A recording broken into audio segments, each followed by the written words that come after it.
Hello বন্ধুরা, গরমের দুপুরে এরকম বেগুন বড়িতে পাবদা মাছের ঝোল কম তেল মশলা যদি বানিয়ে দেন তাহলে দেখবেন বাড়ির সবাই একদম তৃপ্তি করে খাবে।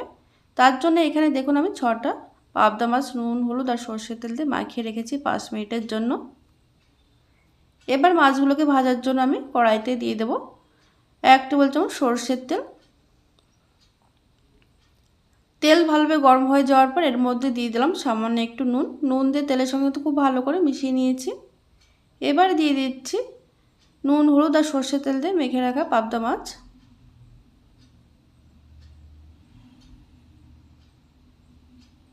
এখানে আমি আগে 4টে পাবদা মাছগুলো দিয়ে একটু লাল করে ভেজে নিয়েছি। যেহেতু মাছগুলো একটু নরম হয় তাই এর জন্য একটু কড়া করেই ভাজতে হবে। মাছগুলো দেখুন দুভাগে আমি ভেজে নিচ্ছি।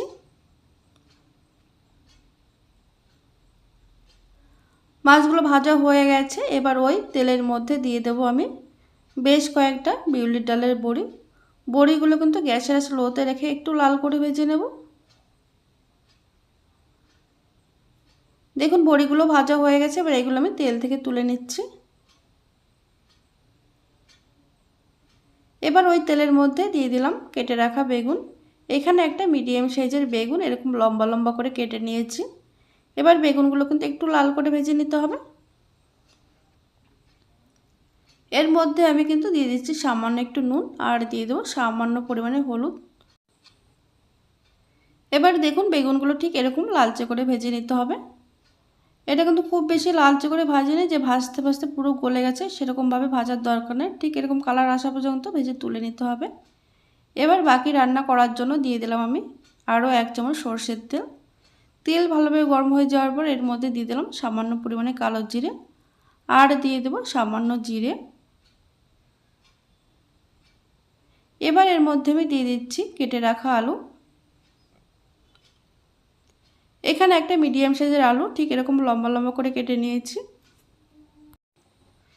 এবার দেখুন হালকা একটু নাড়াচাড়া করে নেওয়ার পর আলুর মধ্যে দিয়ে দিলাম সামান্য পরিমাণে নুন আর দিয়ে দেবো সামান্য হলুদ।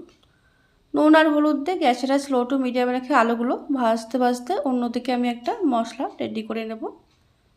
তার জন্য এখানে একটা বাটির মধ্যে দিয়ে দিলাম 1 চামচ গোটা জিরে, দিয়ে দেবো 1/2 চামচ পোস্ত, দিয়ে দিচ্ছি সামান্য 1 টুকরো আদা আর দিয়ে দেবো 2টো পাকা লঙ্কা।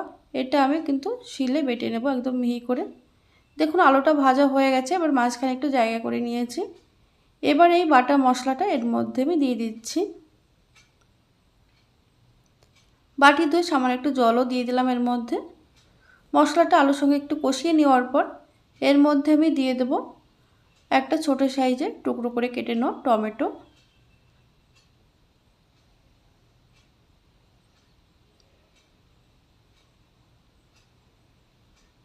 সমস্ত কিছু খুব ভালো করে কষিয়ে নিয়েছি আর টমেটো কিন্তু নরম হয়ে গেছে। এবার এর মধ্যে দিয়ে দিচ্ছি বেশ খানিকটা জল। যেহেতু পাবদা মাছের পাতলা ঝোল হবে তার জন্য জলের পরিমাণটা কিন্তু একটু বেশি দিয়েছি আমি এখানে। ঝোলটা ফুটতে শুরু করলে এর মধ্যে দিয়ে দিতে হবে স্বাদ মতন নুন আর পরিমাণ মতন হলুদ। নুন আর হলুদ দিয়ে খুব ভালো করে মিশিয়ে নেওয়ার পর ঝোলটা এরকম ফুটতে শুরু করলে এটা ঢাকা দিয়ে কিন্তু লো টু মিডিয়াম আঁচে কিন্তু 2 মিনিট রেখে দেবো আমি।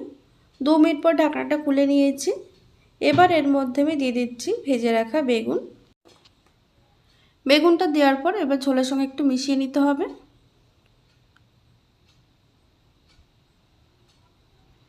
মিশিয়ে নেওয়ার পর এবার এর মধ্যে আমি দিয়ে দিচ্ছি ভেজে রাখা ডালের বড়ি আর দিয়ে দেবো চেরা কাঁচা লঙ্কা।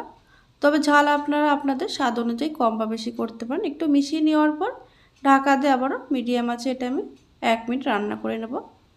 দেখুন 1 মিনিট পর রান্না করার পর ঢাকনাটা খুলে নিয়েছি। এবার দিয়ে দিচ্ছি ভেজে রাখা মাছগুলো দিয়ে ঝোলের সঙ্গে একটু মিশিয়ে নিতে হবে।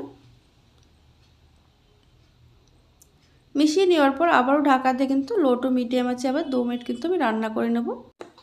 2 মিনিট পর ঢাকনাটা খুলে নিয়েছি। এদিকে কিন্তু গ্রেভি বা ঝোল অনেকটাই কমে এসেছে আর এগুলো কিন্তু খুব সুন্দর সিদ্ধও হয়ে গেছে। এবার উপর থেকে দিয়ে দিচ্ছি কিছুটা পরিমাণে ধনেপাতা কুচি। তারপরে গ্যাসটা অফ করে নামিয়ে পরিবেশন করে দেখুন দারুণ হয়েছিল খেতে। ভিডিওটি ভালো লাগলে লাইক করতে ভুলবেন না।